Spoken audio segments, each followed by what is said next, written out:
posibilidad ng tagumpay o kabiguan, ng ligaya o lungkot. Kaya marapat lamang na tanggapin si Jesus bilang tagapagligtas at Panginoon. At matapos yun ay panariwain ang katapatan at paglapit sa Kanya bawat araw o day by day. Ang day by day ay naglalayong umalalay sa pang-araw-araw na pamumuhay. Narito po si Kuya Ed Lapis sa mensaheng pinamagatang 5 Lessons on Attitude.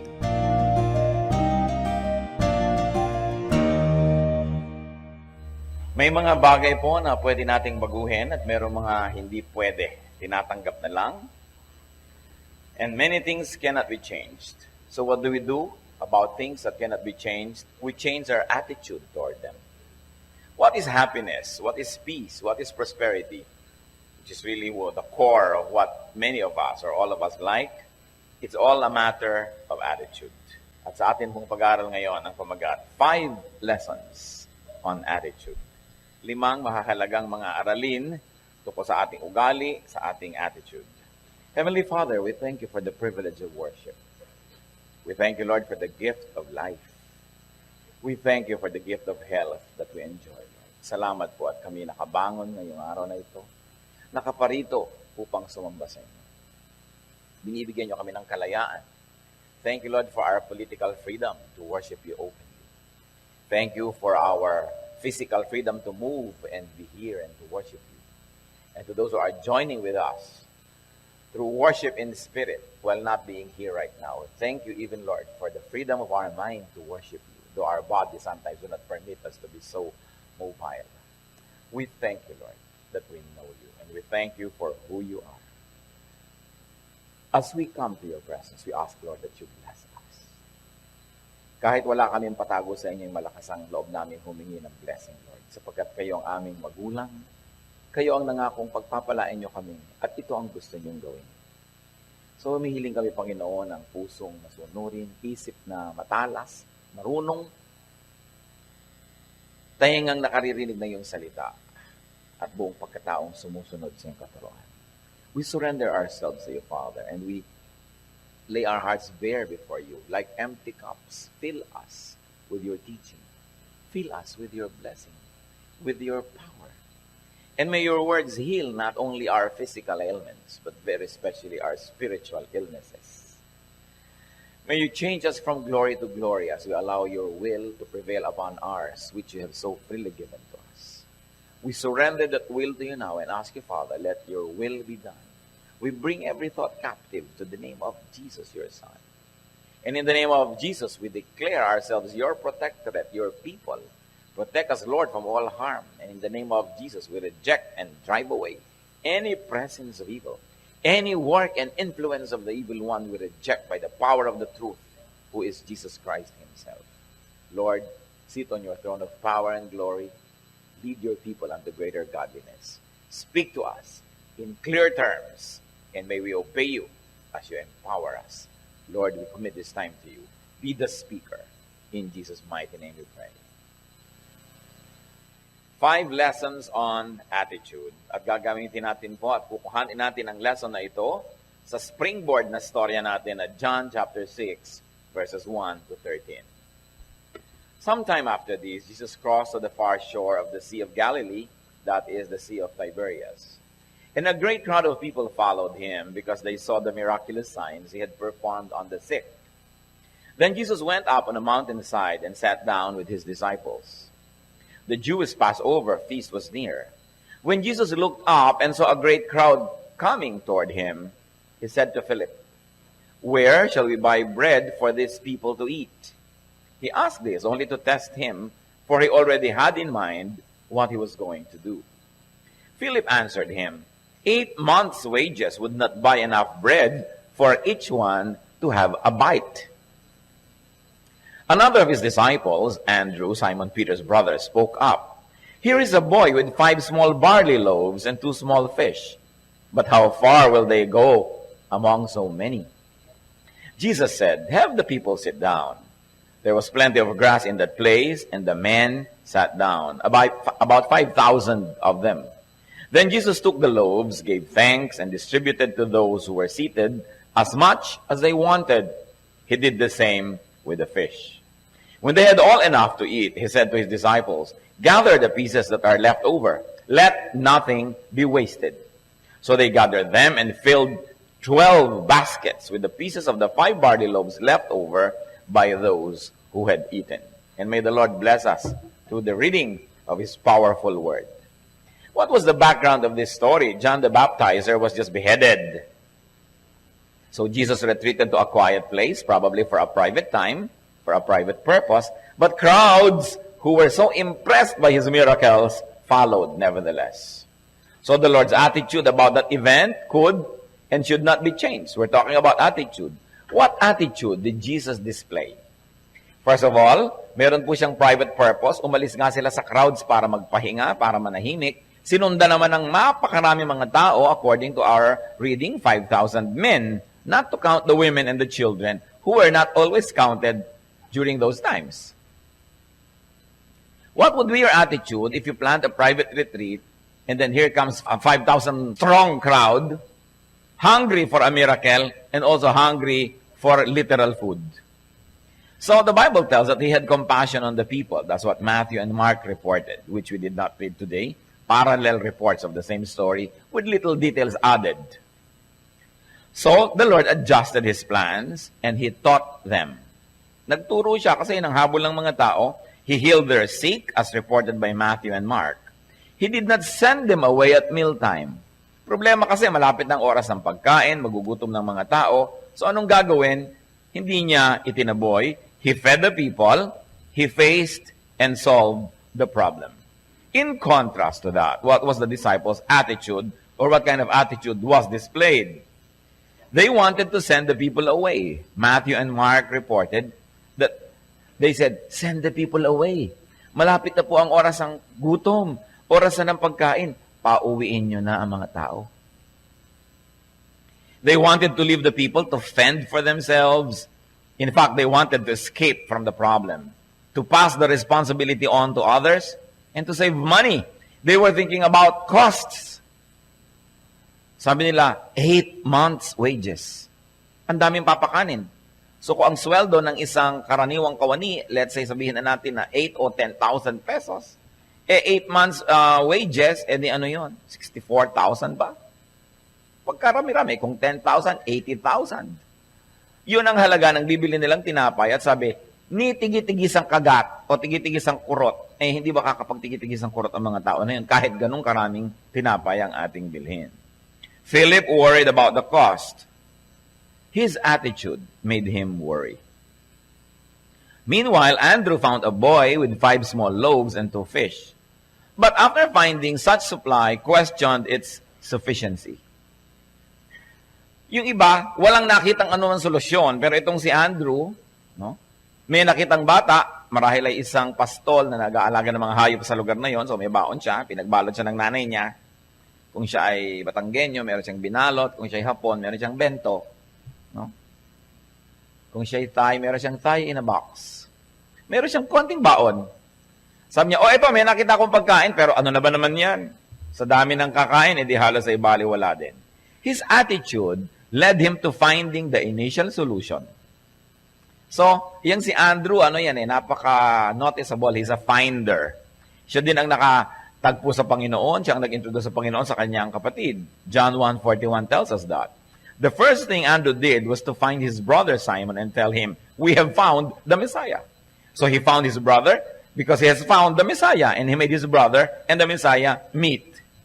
That is, of course, the Christ. At alam natin na si Peter became one of the major pillars of the Christian movement na ang nagpakilala lang ay si Andrew. So either you are a Peter or an Andrew. Both of you are important in God's economy. What 5 lessons on attitude can we learn from this particular story? The first story, of course, just a springboard, and then we will explore the topic from there on. First of all, it is attitude, not events, that really matters.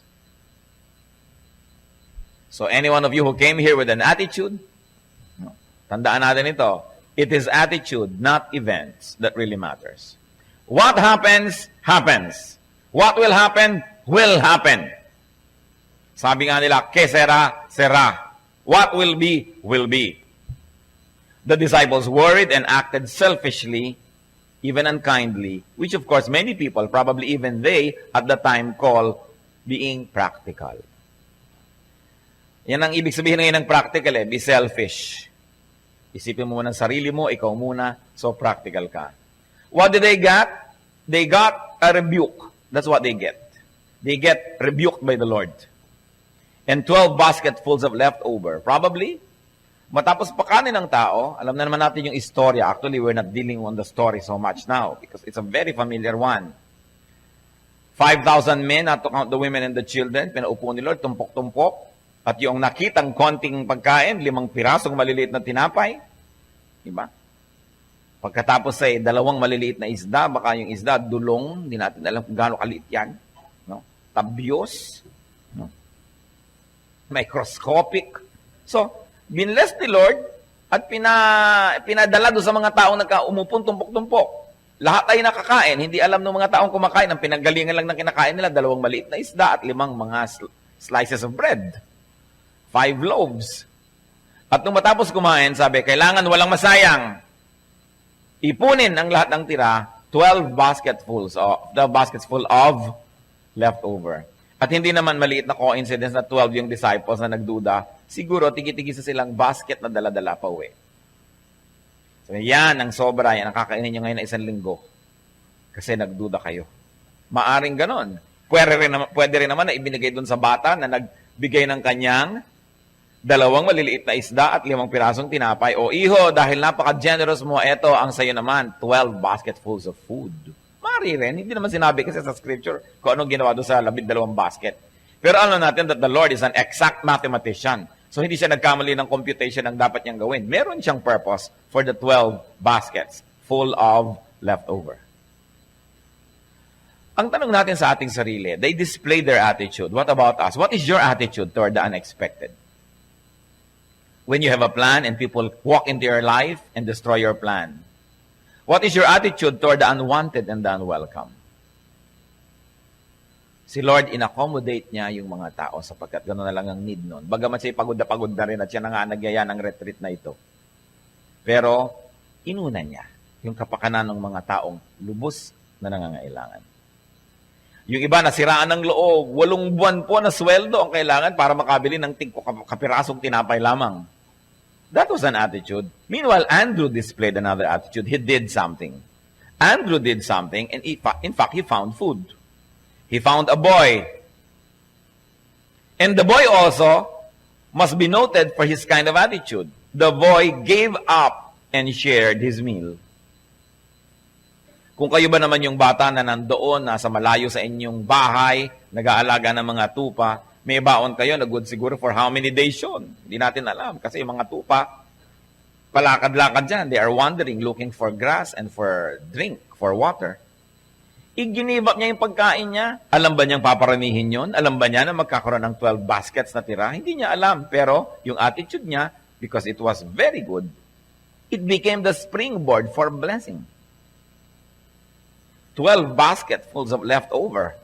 I like to believe, baka sa kanya binigay.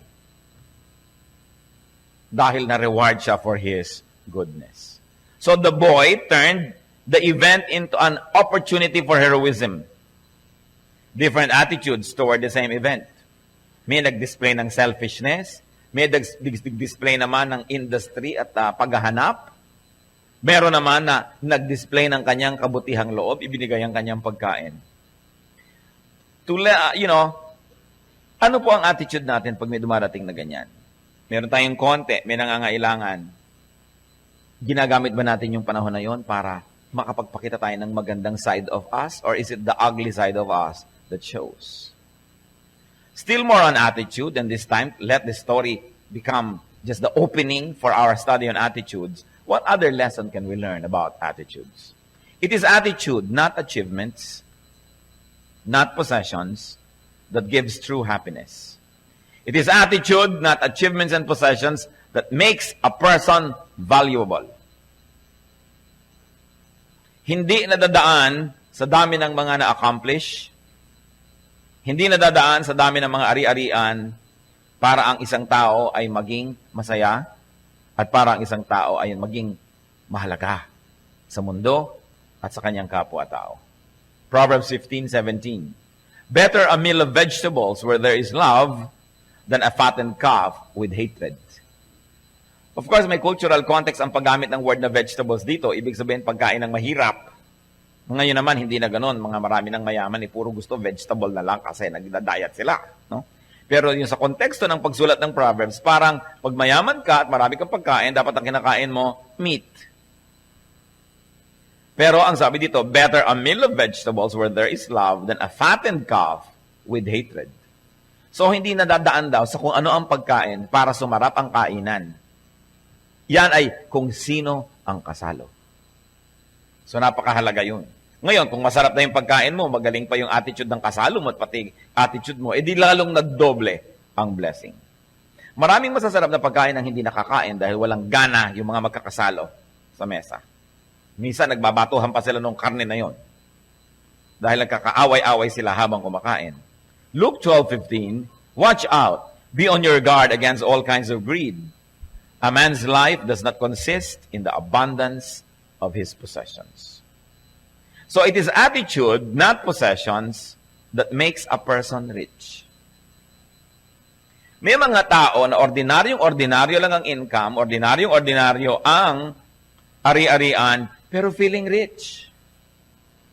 Kahit nakaupo lang sa balde ng Baguio Oil, nangunguyakoy at nagpapapedicure sa Blumentritt, no? Feeling rich. Umiinom ng sago at palamig. Parang feeling na niya, nasa Boracay siya. Wala yan sa lugar. Wala sa ari-arian. Nasa ugali. Nasa puso. Nasa attitude.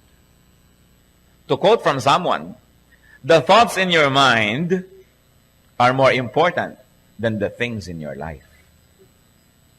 Or probably going to give it a little variation.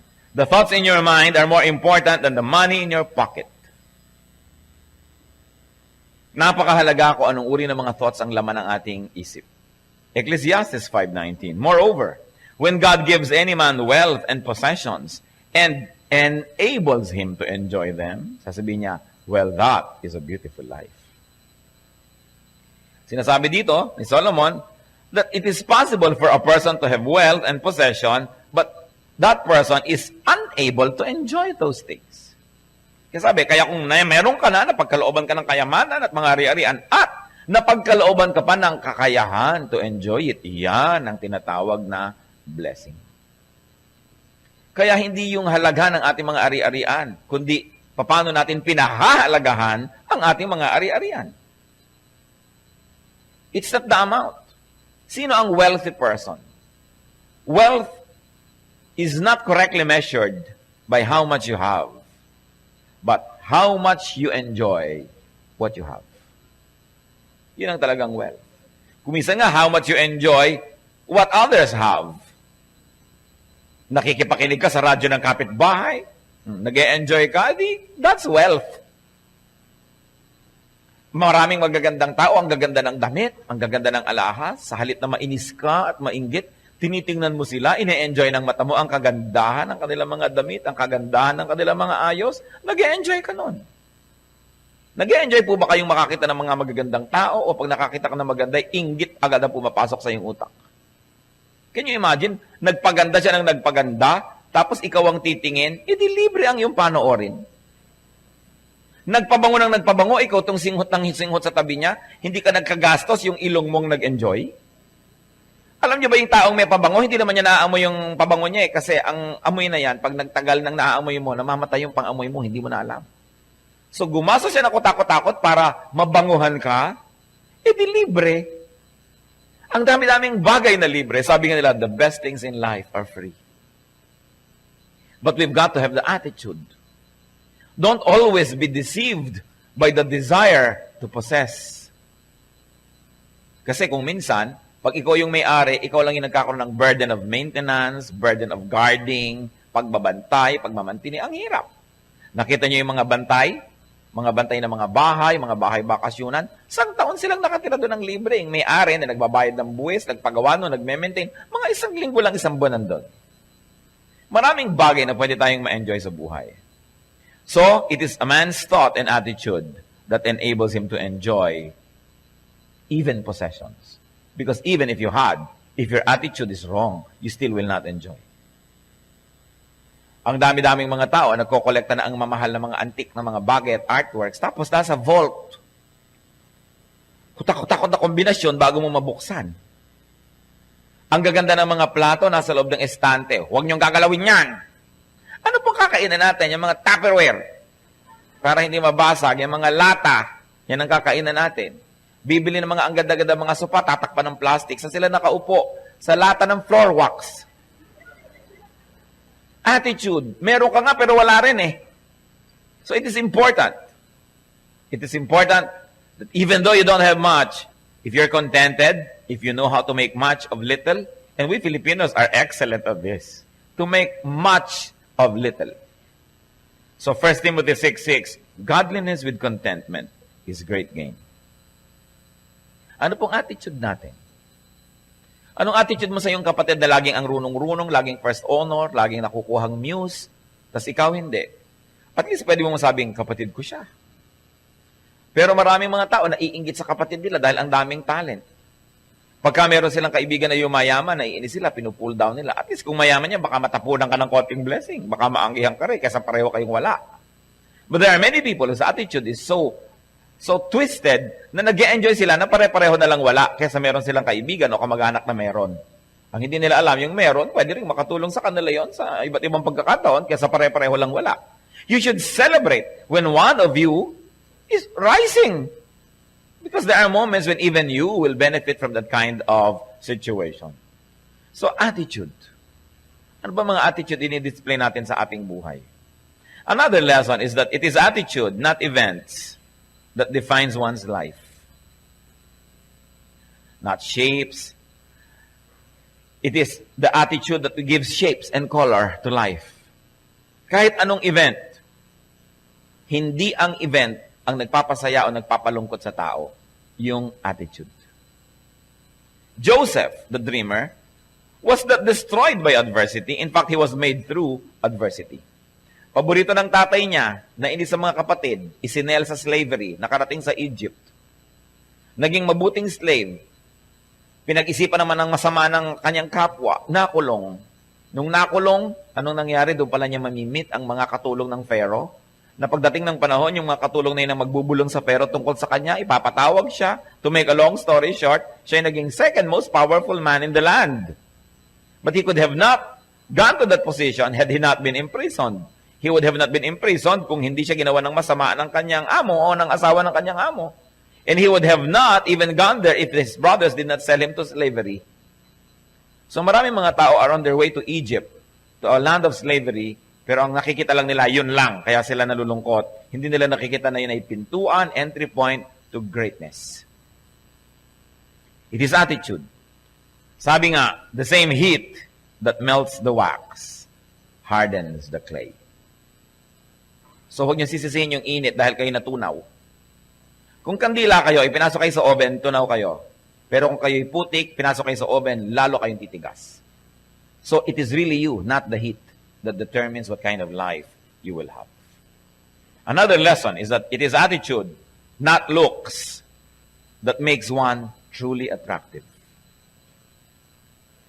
Ano po ba ang nagmamagnetize sa atin sa tao? Hindi talaga looks, attitude. Yung looks, pang-umpisa lang yon. Sapagkat, kung talagang ang looks ang nagiging attraction ng isang tao, bakit merong ang gagandang mga babae, hinihiwalayan pa rin ang asawa? Bakit merong ang gagandang lalaking mga iniiwan pa rin ang asawa ay pinagpapalit sa mukhang bangungot? I have heard so many beautiful women lament na ang ipinagpalit sa kanila ng kanilang asawa, isang babae talagang mukhang bangungot, na ang libangan lang ay ngumata ng chiclet, no? At manguyakoy. Puro peklat pagka hindi na pula ang ilaw. Pero bakit ipinagpapalit? Sometimes it is attitude. Hindi naman natin sinasabing, palitan nyo ang pangit na attitude ng asawa. Pag yan na yan, yan na. Pero ang point, kung talagang physical beauty ang attraction, bakit ang dami-daming magaganda, iniiwan pa rin ng kanilang mga mahal sa buhay? How come very good-looking people are left, abandoned, escaped from by their partners? Although, of course, it is contestable na kung sila talaga lagi ang may kasalanan noon. Kung minsan naman talagang mapaglaro lang yung isa. But what is important here is to note that you cannot keep people interested in you. You cannot keep people wanting you to be around them just by being beautiful. It is good to be beautiful. But remember, church, listen to this. What is good will definitely be beautiful. So it's not enough to just be beautiful. Be good. Because if you are good, you become beautiful. Yun ang napakahalaga. Improve your attitude more than your looks. Improve your attitude before your looks. Gaano karami yung tao na 3 oras nag-aayos ang buhok? Sa isang linggo, siguro 3 oras nakababad sa beauty parlor o sa gym. 3-4 na oras na nagbubuhat ng mga bakal na kung ano-ano, no? Para gumanda. Hindi masama. Inaayos ang balat, inaayos ang muscle, ang buhok, ang ngipin, ang lahat na. Pero gaano karaming porsyento ng oras na yon ang ginugugol natin para ayusin ang ating ugali? Siguro kung kalahati man lang. Nalilimutan ba nating magsuklay, manalamin bago lumabas ang bahay? Pero naaalala ba natin laging, teka, ano bang masama kung ugali kahapong na-display? Hindi ko nagagawin ngayon. Ano bang dapat maganda kong ugaling gawin ngayon? Gaano karaming oras ang ginugugol natin para ayus-ayusin ang ating mga pag-uugali? Kaya it is not only looks. Although looks are important, but it's not all important at the expense of our attitude. Yung mga ibang tao sobrang blessed eh. Ang ganda-ganda na physically, ang ganda-ganda pa ng kalooban. Napakahalaga. At huwag din naman natin i-ignorin yung ganda na skin deep. Importante rin yun. Sasabihin nyo, ano ba naman beauty? Beauty is only skin deep. Ano ba naman ang gusto mo makarating na hanggang pancreas? You have beautiful pancreas. Mga sour grape lang kung minsan yan ang iba, no? I-appreciate it natin yung physical beauty. Yes, why not? But, more than that, it is the heart that really makes people beautiful. 1 Peter 3:3. Your beauty should not come from outward adornment, such as braided hair and the wearing of gold jewelry and fine clothes. Instead, it should be that of your inner self, the unfading beauty of a gentle and quiet spirit, which is of great worth in God's sight. Don't get the verse wrong. Hindi sinasabing huwag kayong mag-wear ng jewelry, hindi sinasabing huwag niyong itiritas ang inyong buhok, hindi sinasabing huwag kayong magpaganda. Pero ang sinasabi dito, hindi lang yan ang kagandahan. Kung meron kayo niyan, hindi yan sapat kung yan ay nandyan. Bagamat mabuti, mas lalo niyong pagandahin ang inyong kalooban. Yung iba naman kasi, akala pag ikaw ay Kristiyano na, meron ka malinis na puso, kahit mukha kang tirirenggay, okay na. Mukha kang sabukot, yung pag nasa lubong mo sa dilim, ay mapapatakbo ka. Sabihin, malinis naman ang aking puso. O, pero hindi ko makita yung puso mo, nakita ko yung buhok mong nakatirik. So, importante na maganda sa loob, maganda sa labas. Kaya nga po, binibigyan ko lang ng diin eh. Kung kalahati lang ng panahon na ginagamit natin sa pagpapaganda ng labas, eh inaasikaso natin yung kalooban natin, we would be wonderful, wonderful people. You brighten up a room just by entering it. But as it is, kahit ang ganda-ganda mo, kung ugali mo pangit, you brighten up a room just by living it. Kaya kasabihan natin, ang matatanda, bahay may palasyo kung nakatiray kwago, mabuti pa'y kubo kung nakatiray tao. Pero hindi naman sinasabing huwag kang titira sa palasyo. Kung tao ka na, nasa palasyo ka pa, edi double blessing. Ngayon, kwago ka na, nasa kubo ka pa. Sumpa ka naman ng kalangitan, isa kang mariing hampas ng langit sa bayan. Kaya kailangan ayus-ayusin ang ating buhay. Sa Isaiah 53 verse 2, dinidescribe po nito ni Isaiah ang Panginoong Jesus. He had no beauty or majesty to attract us to Him. Nothing in His appearance that we should desire Him. Yan po ang description ng propetang si Isaiah tungkol sa Panginoong Jesus. Daan-daang taon pa bago siya nagsakatawang tao at isinilang sa lupa. Kaya mali yung mga artistic depiction na sobrang, ay, ganda naman ang lahat-lahat, no? Sabi, He had no beauty nor majesty to attract us to Him. Nothing in His presence that we should desire Him. And definitely, hindi umiilaw ang kanyang ulo. Walang bilog sa ibabaw ng kanyang ulo. Kasi kung meron nun, ba't kinailangan pa siyang halikan ni Judas to identify dun sa madilim na garden? Eh di dapat, ayun, yung umiilaw, yun ang hulihin. So nakikita natin even yung mali, yung mga artistic depictions of the Lord. 1 Samuel 16:7, man looks at the outward appearance, but the Lord looks at the heart. Kaya napakahalagang yung puso uunahin natin. Hindi naman ine-neglect yung katawan, yung appearance, pero mas bigyan pa ng diin yung ating puso. Panglima, tungkol sa attitude. Attitude can be chosen. Pwedeng piliin kung ano ang attitude na ating palalabasin. Attitude is under your control. Proverbs 29:11, a wise man keeps himself under control. Huwag niyo sabihin, nawalan ako ng control kasi nakakainis siya eh. Kasi kung tuwing may nakakainis, nawawalan ka ng control, therefore, wala kang sariling orbit. Your life is shaped, determined, defined by the behavior of people around you. Wala kang kakanyahan, kasarinlan, wala kang pagkatao. Pero binigyan tayo ni Lord noon. 1 Corinthians 7:37, man is under no compulsion, but has control over his own will. So kung magdi-display ka ng galit, it is your choice. Magdi-display ka ng bad manners, it is your choice. You can choose to be good. You can choose to be bad. You can choose your attitude. Your attitude colors your world. But the nice thing about it is that it is your choice. Attitude can be chosen. Attitude can be changed. Attitude can be controlled. Galatians 5:22-23, discussing about fruit of the Spirit, a person full of the Spirit, but the fruit of the Spirit is, among others, self-control. Dapat natin gawing goal not to control others. Alam niyo, mga ibang tao, ang galing mag-control ng asawa, ang galing mag-control ng anak, ang galing mag-control ng mga empleyado, ang galing mag-control ng nasa paligid, pero hindi makontrol ang sarili. It is the most important conquest to control yourself. Philippians 4:11-13. Paul says, I have learned to be content whatever the circumstance. I know what it is to be in need, and I know what it is to have plenty. I have learned the secret of being content in any and every situation, whether well-fed or hungry, whether living in plenty or in want. Why? Because I can do everything through Him who gives me strength. Ano sinasabi ni Paul? Kaya kong gawin ang lahat sa pamamagitan ni Kristo na siyang nagbibigay sa akin ng kakayahan. Kaya huwag niyo sasabihin, hindi ko kasi kaya ang kontrol ng sarili ko eh. Hindi ko kasi, yung pituitary gland ko kasi eh. Yung sugar count ko kasi eh. Yung kasing bituka ko, yung abdo ko, yung kung sino-sino sinisi. Yung lola ko kasi. Alam mo, sabi kasi ni Freud, yung kung ano ng mga theories, we are in control of ourselves. That's what the Bible says. When you lose your temper, you usually lose. Kaya napaka-importante, pinipili ang attitude. What kind of attitude will I display today?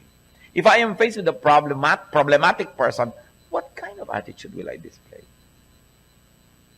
And remember this, people need love, especially those who don't deserve it. Kaya kung ang minamahal mo lang, yung kamahal-mahal, kahit naman mga hindi anak ng Diyos, ginagawa yun eh.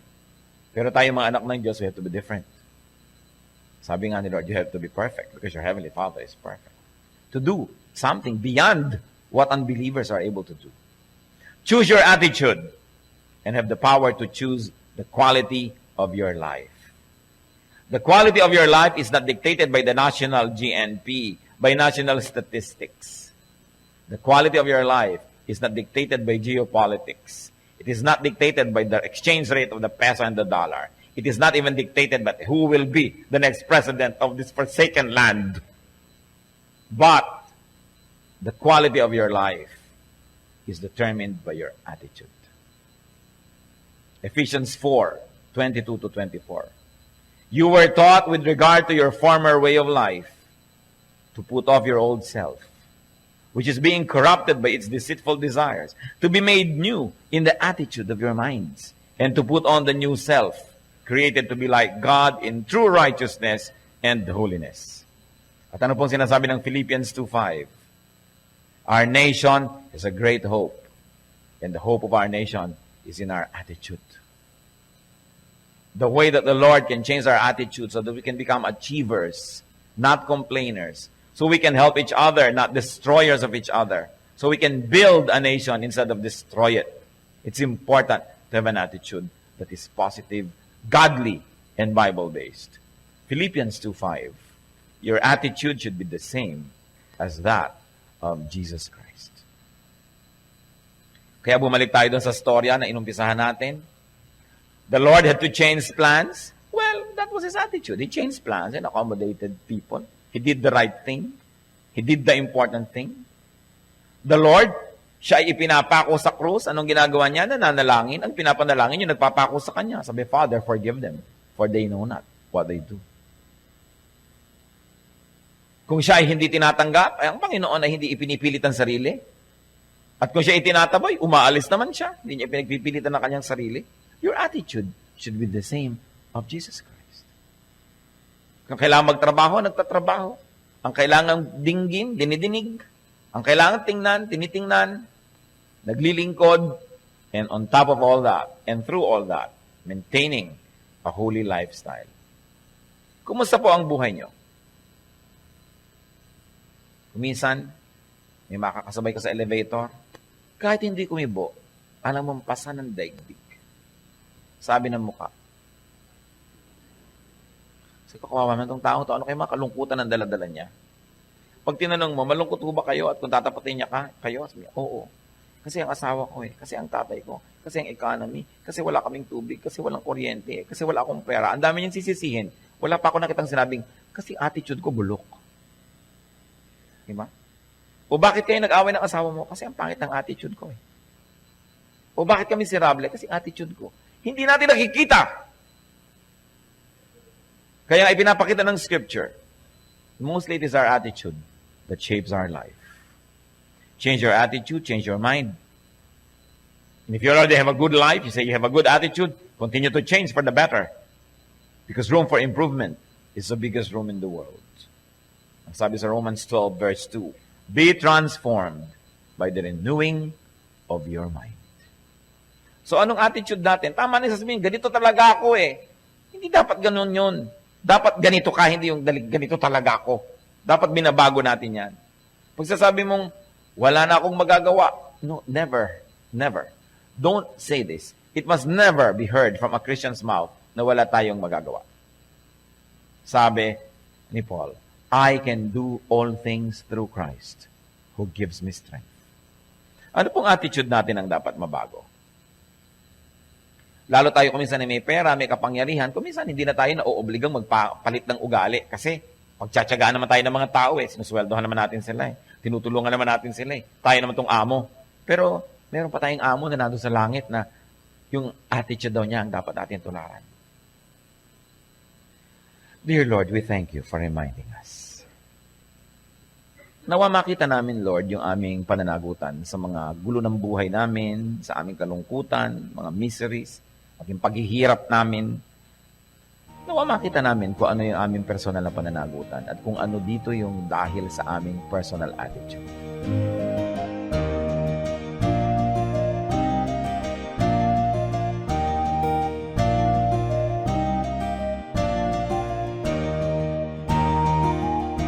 Ang katatapos pong mensahe ni Kuya Ed Lapiz ay pinamagatang 5 Lessons on Attitude.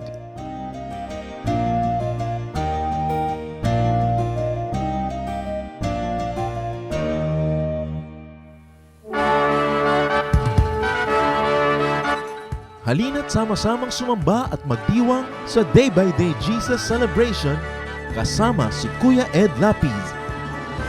Bulwagan ng Panginoon PICC, one Sunday a month, Philippine International Convention Center, Rojas Boulevard, Pasay City.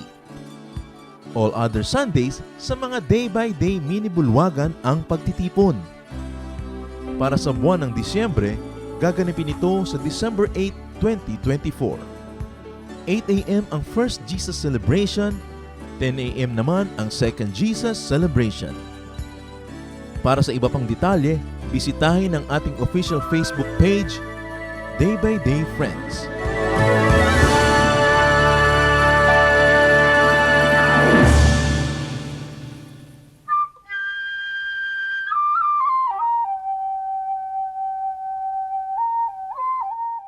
Napakasarap pong pag-usapan at itampok ang mga hiyas ng ating bayan, at ngayon po ang ating itatampok na hiyas ay isang kasabihan. Ang mga kasabihan po ng ating bayan ay talagang tunay na hiyas sapagkat kailangan ng katalinuhan, ng damdamin na malalim at ng bukas na kaisipan upang sa pang-araw-araw na buhay ay makakita ng mga batas ng buhay, generalizations in life na maaaring mai-apply natin sa pang-araw-araw at pangkalahatang mga kalagayan natin. Ang atin pong mga magulang, ang ating mga ninuno ay nakapag-ipon ng mayamang koleksyon ng mga kasabihan. Kasabihan na nagmula sa pang-araw-araw at tunay na mga karanasan. Mga karanasan na nilinis, sinubok, at dinalisay ng panahon. At ang atin po ngayong hiyas na itatampok ay ang kasabihan na kahoy na babad sa tubig, sa apoy huwag ilapit. Pag nadarang at nag-init, sa pilitang magdirikit. Yan po ay galing sa koleksyon ni Thelma Quintanar at mga kasama sa UP Cultural Dictionary for Filipinos. At kahit naman hindi natin tumabasa doon, ito'y nadidinig natin sa matatanda. Ang maganda nga lamang po ay patuloy natin itong marinig at bigkasin at iparinig sa mga bata, sa mga darating pang henerasyon. Pag ang atin pong mga kasabihan ay hindi na natin naipasa sa darating na saling lahi, yan po'y mamamatay na lamang.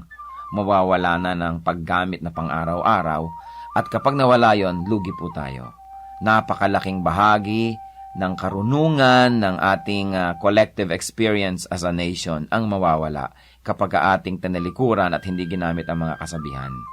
Alam niyo naman po, maraming mga kabataan pag nakakarinig niyan, nakokornihan, but it only shows us kung gaano kagrabe ang miseducation at brain damage na nangyayari sa ating bayan. Dahil ang lahat ng mga tama at magaganda at mga dakila ay nakokornihan ang mga young people. At ang kanilang dinadakila ay mga artista, mga singers na wala namang maiturong mabuti. Ang atin pong kasabihan, kahoy na babad sa tubig, sa apoy huwag ilapit. Pag nadarang at nag-init, sa pilitang magdirikit. Ano po ang mga maari nating mahalaw na mga katuruan dyan? Una, walang taong hindi pwedeng matukso. Hindi mo pwedeng sabing, yung taong yan matibay, pwedeng iharap talaga yan sa tukso. O yan, naku, laki sa Sunday school. O laki yan sa Biblia, laki yan sa simbahan. Matibay yan. Maging ang pinakamatuwid na tao ay susuko at matatalo ng tukso kung ito ay laging haharap sa tukso at bababad sa tukso. Napakaganda po nung metaphor na ginamit. Babad nga naman sa tubig ang kahoy at basang-basa, pero kung lagi niyong ilalapit sa apoy at tatagalan niyo ng paglapit doon, yan ay matutuyo, madadarang at magdirikit, mag-aapoy din yan. Kaya huwag po tayong pakasisiguro. Sabi rin nga sa Bible, ang tao daw na kung kailan sa palagay niya ay napakatibay niya, napakagaling niya, kung kailan sa palagay daw niya ang tao ay hindi matutumba, ay doon mag-ingat sapagkat malapit siya sa pagtumba. Napakahusay po ng pag-observe ng ating mga ninuno sa tunay na buhay at sa kalakaran ng buhay upang masabi na kahoy na babad sa tubig, sa apoy huwag ilapit. Pag nadarang at nag-init, sa pilitang magdirikit. Huwag po natin na i-overestimate ang kakayahan ng kapwa natin na manindigan laban sa tukso. Kaya iiwas po natin ang ating sarili, ang ating mga mahal sa buhay, sa mga sitwasyon na maaari silang matukso. Maski gaano kalaki ang pagtitiwala natin sa kanila at sa kanilang nakaraan, maski gaano pa kalaki ang ating pananampalataya na sila'y magiging matibay, makabubuting iiwas sila o ang ating mga sarili sa tukso. Hiyas ng ating bayan, kasabihang, kahoy na babad sa tubig, sa apoy huwag ilapit. Pag nadarang at nag-init, sa pilitang magdirikit.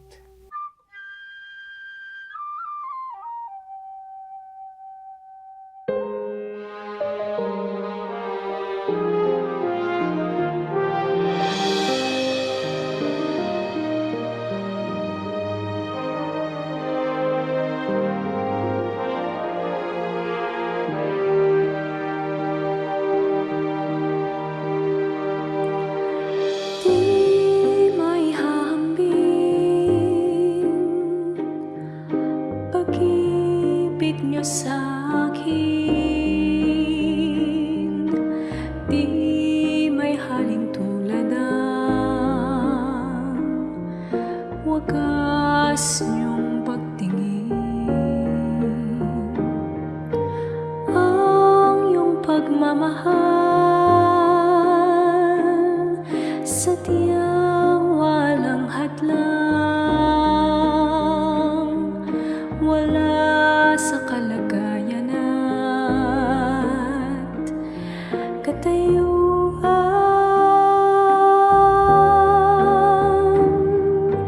Hawak niyo aking kamay sa tuwing nanananglahay at sa tuwing magkamali.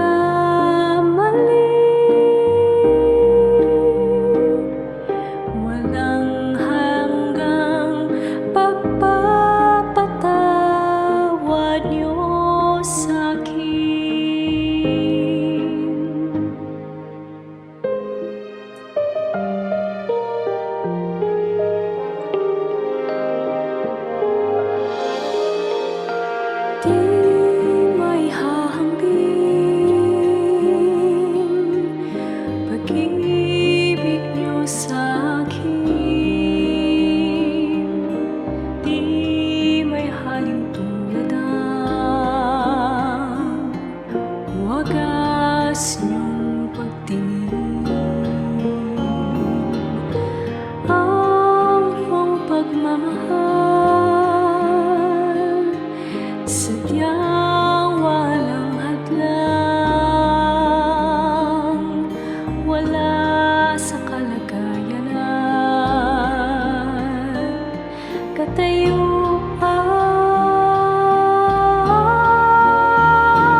O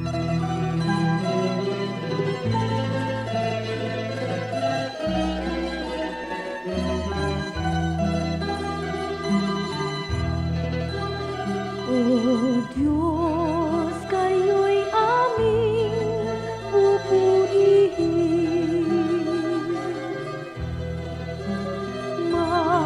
Marapat na ito'y aming gawin. Ang inyong gawa sa amin ay namamasdan. Tunay na dapat kang papurihan.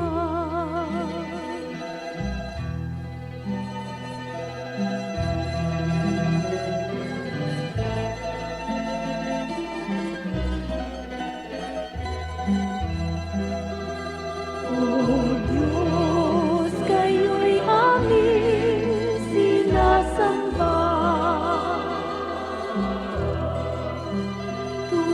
Tunay na Diyos kayo't walang iba.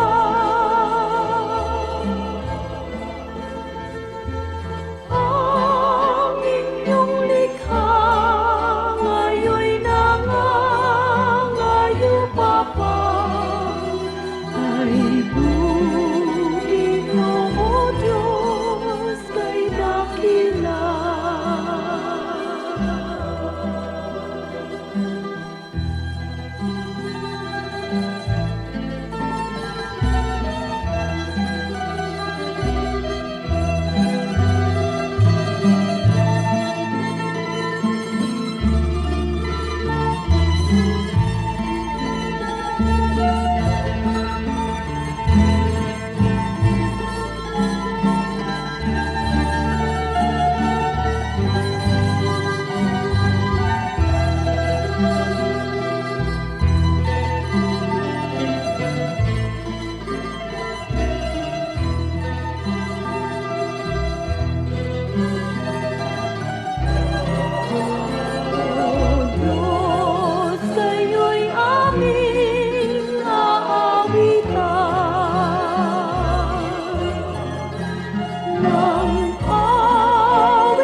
Sariwain pagdaloy ng lumipas na kasaysayan.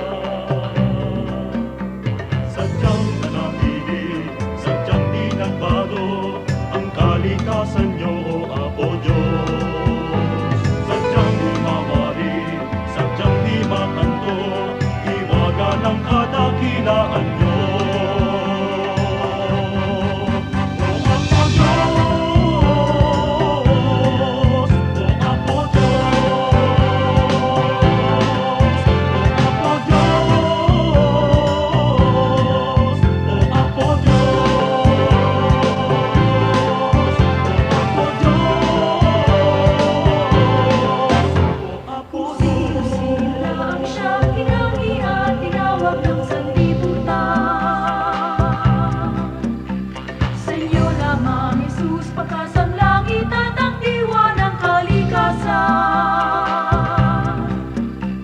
Walang ibang ibig, walang ibang layon, kundi kayo mo lamang ako, Diyos. Pagkat walang hari, walang Panginoon, ang hihigit sa kamahalan niyo.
Oras na po para pansamantalang magpaalam ang programang Day by Day. Tayo po'y magsama-sama tuwing ika-6 hanggang ika-7 ng umaga, araw-araw. Magandang umaga po at mabuhay ang Panginoong Hesus!